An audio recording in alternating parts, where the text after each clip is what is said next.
একটা বড় জঙ্গলে বাস করত দুইটা বাচ্চা সিংহ। তারা ছিল দুই ভাই। জঙ্গলে সারাদিন একসাথে ছুটোছুটি করে আর খেলাধুলা করেই তাদের দিন কাটছিল। এভাবে সময়ের সাথে সাথে তারা বড় হতে লাগলো আর সাহসী, শক্তিশালী ও জঙ্গলের দুর্দান্ত শিকারী হিসেবে পরিচিত হয়ে উঠল। কিন্তু সমস্যা হলো, তারা দুই ভাই কোনো বিষয়েই একমত হতে পারত না।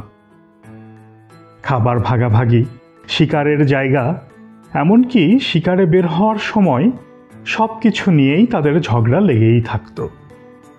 একদিন জঙ্গলে একটা বড় মহিষ দেখতে পেয়ে তারা দুজন মিলেই মহিষটিকে শিকার করল। কিন্তু একজন বলল, এই শিকার আমার এলাকার ভেতরে পড়েছে, তাই এটা আমার। আরেকজন বলল, এটা আমার শিকারের সময়, তাই এটা আমার। দুজনের কেউই কাউকে শিকারের ভাগ দিতে চায় না। এই নিয়ে শুরু হলো ঝগড়া। দুজনেই তখন দাঁত নখ বের করে একে অপরকে আক্রমণ করে বসল। তাদের তীব্র গর্জনে গোটা জঙ্গল কেঁপে উঠল।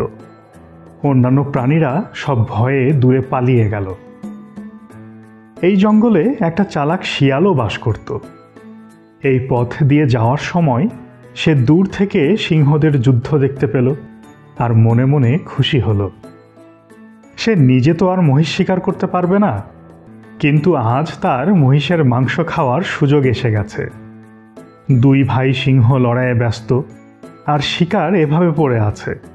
এখনই তো ফায়দা লোটার সময়। শিয়াল তার আরও কয়েকজন বন্ধুকে ডেকে ধীরে ধীরে মহিষের মাংস খাওয়া শুরু করলো। সিংহরা বুঝতেই পারল না যে তাদের লড়াইয়ের সুযোগে শিয়াল তার ভোল ছেড়ে নিচ্ছে। কয়েক ঘন্টা লড়াই শেষে সিংহ দুজনেই রক্তাক্ত আর ক্লান্ত হয়ে পড়ল। তাদের প্রচণ্ড ক্ষুধাও পেয়েছিল। তখন তারা তাকিয়ে দেখল শিকার নেই। পুরো মহিষের দেহ শিয়াল খেয়ে ফেলেছে, শুধু হাড় গোড়গুলো পড়ে আছে। তখন সিংহরা এটা কি হলো বুঝতে না পেরে বোকার মতো দুজন দুজনার দিকে তাকাতে লাগলো। ঠিক তখন জঙ্গলের এক বৃদ্ধ হাতি এগিয়ে এলো। শান্ত গলায় বলল, মনে রেখো সিংহ ভাইয়েরা, যখন ভাইয়ে ভাইয়ে লড়াই করবে তোমাদের আসল সম্পদ অন্যদের হাতে চলে যাবে।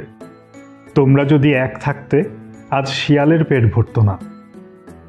সিংহরা তখন বুঝতে পারল তাদের আসল শত্রু আসলে কেউ নয়, তাদের নিজেদের বিভেদ আর হিংসা। সেদিন থেকে দুই ভাই প্রতিজ্ঞা করল তারা আর কখনো নিজেদের মধ্যে লড়াই করবে না, বরং একসাথে মিলে শিকার করবে আর ভাগ করে খাবে।